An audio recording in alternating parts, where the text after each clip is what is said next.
នៅក្នុងចក្រវាល MCU មានមនុស្សជាច្រើនប្រហែលមើលឃើញ Thor Love and Thunder ត្រឹមតែជារឿងកំប្លែងបែបសងព្រេងប្លែកៗតែ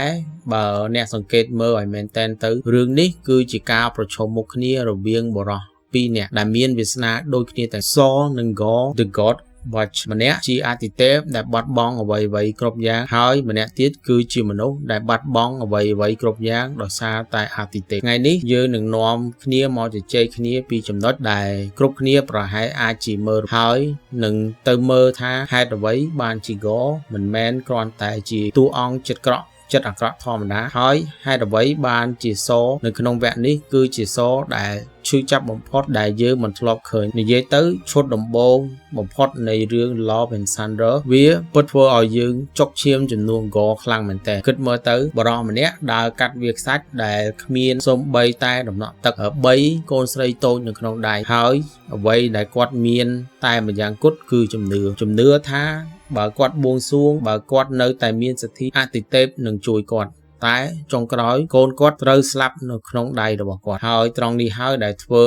ឲ្យអ្វីៗគ្រប់យ៉ាងបានផ្លាស់ពេលដែល Gorr បានទៅជួបអាទិទេពរបស់គាត់គឺ Rapu គាត់មិនទទួលបានការលួងលោមទេផ្ទុយទៅវិញគាត់បែរជាឃើញទេពដែលកំពុងតែផឹកស៊ីសប្បាយមិនខ្វល់ពីជីវិតសត្វលោកហើយថែមទាំងសោកចំអកឲ្យការបាត់បង់របស់គាត់ទៀតបើអ្នកទាំងអស់គ្នានៅក្នុងស្ថានភាពបែបតាអ្នកទាំងអស់គ្នានឹងធ្វើអ្វីសម្រាប់ Gorr គាត់លែងត្រូវការជំនឿហើយគាត់ត្រូវការយុត្តិធម៌ហើយដោយ Necrosword ក៏បានជ្រើសរើសយកតែចាំបន្តិចបើ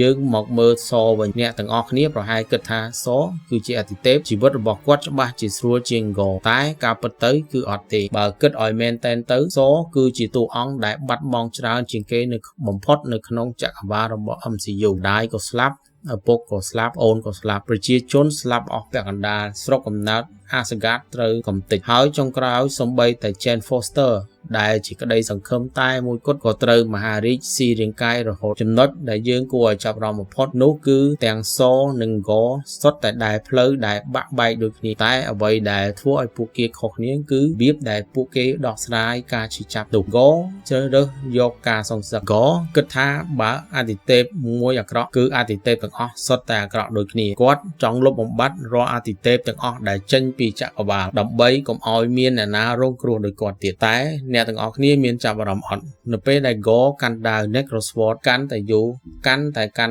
ប្រែពណ៌ទៅមកគាត់កាន់តែបាត់បង់ភាពនិយាយឲ្យចំទៅគាត់កំពុងតែคล้ายទៅជាបិសាចដើម្បីសម្លាប់បិសាចគាត់ស្អប់អាទិទេពដែលអត់បេះដូងតែចុងក្រោយគាត់ខ្លួនឯងហើយដែលคล้ายទៅជាមនុស្សដែលអត់បេះដូងចំណែកឲ្យ Thor វិញនៅក្នុងវគ្គនេះយើងឃើញគាត់ព្យាយាមធ្វើខ្លួនឲ្យរំទៅជួយគេនៅភពនេះភពនោះជាមួយក្រុម Guardian Galaxy តែមើលតាមភ្នែកគាត់ទៅយើងដឹងថាគាត់កំពុងតែរត់គេចគាត់មិនហ៊ានស្រឡាញ់អ្នកណាទៀតទេព្រោះគាត់ខ្លាចបាត់បង់រហូតដល់គាត់ជួប Jane ម្ដងទៀតមានឈុតមួយដែលខ្ញុំចូលចិត្តខ្លាំងគឺឈុតនៅក្នុង Shadow Realm អ្នកទាំងអស់គ្នាដឹងអត់ថាហេតុអ្វីបានជាឈុតហ្នឹងប្រែទៅជាពណ៌សវាមិនមែនគ្រាន់តែជា still cinematic ឲ្យមើលទៅប្លែកនោះទេតែវាជានិមិត្តរូបនៃពិភពជាពិភពដែលគ្មានពន្លឺមានក្តីសង្ឃឹមនិងគ្មានពណ៌ហើយនៅពេលដែល Gorr ចូលទៅក្នុងនោះគាត់ហាក់បីដូចជាកំពុងតែប្រឈមមុខនឹងស្រមោលនៃខ្លួនឯងGorrគឺជាអ្វីដែល Thor អាចនឹងខ្លាយទៅប្រសិនបើ Thor បណ្ដោយឲ្យការជិះចាប់គ្រប់គ្រងខ្ញុំចង់ឲ្យអ្នកទាំងអស់គ្នាគិតដល់ឈុតឆាកចុងក្រោយនៅឯ Eternity វាគឺជាឈុតដែលខ្លាំងបំផុតនៅក្នុងរឿង Gorr បានមកដល់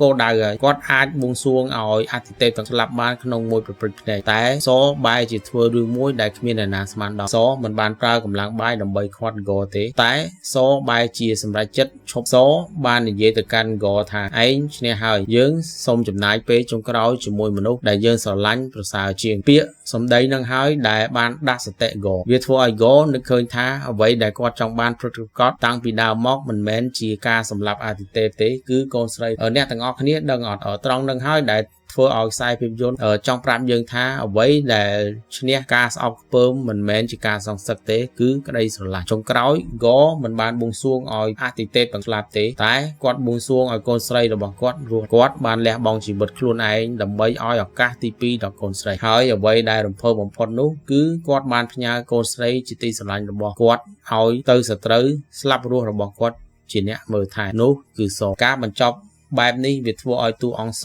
រីកចម្រើនដល់ចំណុចកំពូលមួយទៀតពីមុនសគឺជាអ្នកចម្បាំង warrior ក្រោយមកទៀតគាត់គឺជាស្ដេច king តែឥឡូវនេះគាត់គឺជាឪពុក father គាត់បានរកឃើញគោលបំណងថ្មីមិនមែនដោយសារការវាយតប់ទេតែដោយសារការមើលថែក្មេងស្រីដែលមានឈ្មោះចឹងសរុបមកវិញតើ Love and Thunder ចង់ប្រាប់យើងពីអីដែរវាបានប្រាប់យើងថាទោះបីជាអ្នកជួបទុក្ខសោកប៉ុណ្ណាជ្រើសរើសក្តីស្រឡាញ់ទោះដឹងថាថ្ងៃមួយនឹងត្រូវបាត់បង់ទៀតហើយវាបានជួយសង្គ្រោះអរគុណអ្នកទាំងអស់គ្នាដែលបានតាមដានមកដល់ចំណុចនេះកុំភ្លេចប្រាប់ខ្ញុំផងតើអ្នកទាំងអស់គ្នាយល់យ៉ាងណាចំពោះការប្រៀបធៀបតួអង្គសនិង Gore នៅក្នុងវគ្គនេះជួបគ្នានៅវីដេអូក្រោយយើងនឹងជជែកវែកញែកពីរឿងស៊ីជម្រៅនៅក្នុងពិភព Marvel ទៀតបាយបាយ